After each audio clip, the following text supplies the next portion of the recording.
আসসালামু আলাইকুম এভরিওয়ান।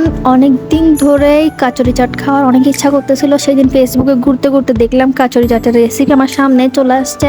এরপর আমি আর না বানিয়ে থাকতে পারলাম না, তো আমি শেষ পর্যন্ত বানিয়েই ফেললাম। একদমই সহজ উপায়ে বানানোর চেষ্টা করেছি, যেহেতু ইফতারের পর অনেকে নাস্তা খেতে চায়, তো এটা সহজে বানিয়ে নিতে পারবেন। এখানে আলু সেদ্ধর মধ্যে আমি পেঁয়াজ কাঁচামরিচ দিয়ে নিয়েছি আর চাট মশলা দিয়ে নিয়েছি। এত লম্বা করে দেখাচ্ছি না, জাস্ট এখানে টমেটো সস আর কাঁচামরিচের সস।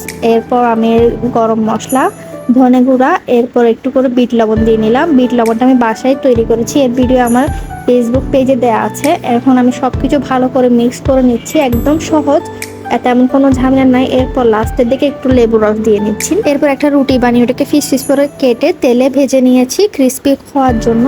এরপর আমি একটা ডো বানিয়ে নিয়েছিলাম, ডোটা আমি গরম পানির তেল দিয়ে মেখে নিয়ে রেস্টে রেখেছিলাম।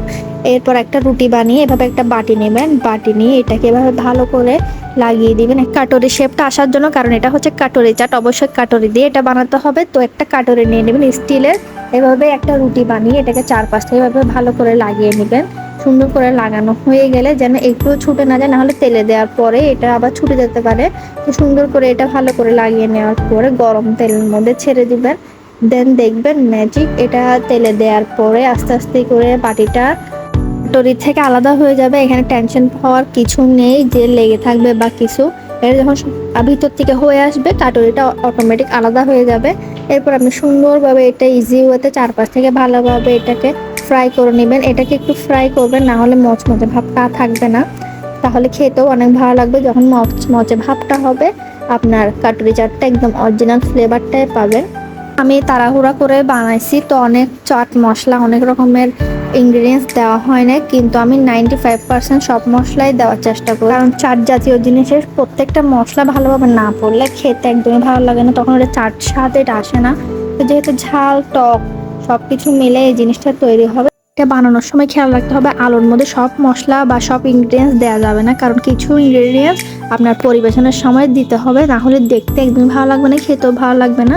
এই জিনিসটা রেডি হওয়ার পরে আমি বাকি ইনগ্রিডিয়েন্টসগুলো দিয়ে দিব একটা একটা করে। এখন আমার এগুলো ফ্রাই করা হয়ে গেছে। এখন আমি এখানে আলু যে চপটা বানিয়ে রেখেছিলাম সেইগুলো একটা একটা করে দিয়ে নিচ্ছি। এখন পরিয়ে দিচ্ছি এখানে তেঁতুলের পিউরি, এখানে শুধু তেঁতুলের পিউরি, কোনো মশলা লবণ কিছুই আমি অ্যাড করি নাই, কারণ অলরেডি আলুর মধ্যে সব কিছুই দেওয়া আছে। দেন আমি দিয়ে দিচ্ছি এখানে দই। আপনি এখানে টক দই বা মিষ্টি দই যে কোনোটা ইউজ করলে ভালো হবে। আপনি বিশেষ করে যদি মিষ্টি দইটা ইউজ করেন তাহলে অনেক ফ্লেভারফুল হবে। এরপর এখানে আমি যে ক্রিস্পি করে ফ্রাই করে রেখেছিলাম একটা রুটি, ওইটা আমি দিয়ে দিচ্ছি এখানে একটা একটা করে। এরপর এখানে আমি দিয়ে দিব শসা, জাস্ট অল্প করে দিব, কারণ এটা অনেক বড় হয়ে গেছে একজনের ক্ষেত্রে, খেতে খুবই অসুবিধা হয়েছিল। বাচ্চাদের ক্ষেত্রে একটু ছোট কাটুরিতে বানালে ভালো হবে, কারণ একজনের ক্ষেত্রে এটা খাওয়া একটু কষ্টকর। তো সেই জন্য আমি একটু অল্প অল্প করে জিনিসগুলো দিচ্ছিলাম। এরপর চানাচুর দিয়ে নিয়েছিলাম, একটা ডিম সিদ্ধ করে রেখেছি ওইটাও দিয়ে দিয়েছি। বাস আমার কাটুরি চাট রেডি, এখন খাওয়ার পালা। যেহেতু রাত্রেবেলা বানিয়েছিলাম সেজন্য ভিডিও কোয়ালিটি একটু ভালো আসে না, তারপর চেষ্টা করেছি সব কিছু আপনাদেরকে ভালো করে দেখানোর জন্য। তো কেমন হয়েছে অবশ্যই কমেন্ট করে জানাবেন। ফার্স্ট টাইম বানিয়েছি, আলহামদুলিল্লাহ অনেক ভালো হয়েছে। আমার রেসিপি বানিয়ে খেয়ে থাকেন অবশ্যই কমেন্ট করে জানাবেন। আল্লাহ হাফেজ, আসসালামু আলাইকুম। আর হ্যাঁ, ভালো লাগলে অবশ্যই শেয়ার করে দিবেন এবং কমেন্ট করে জানাবেন।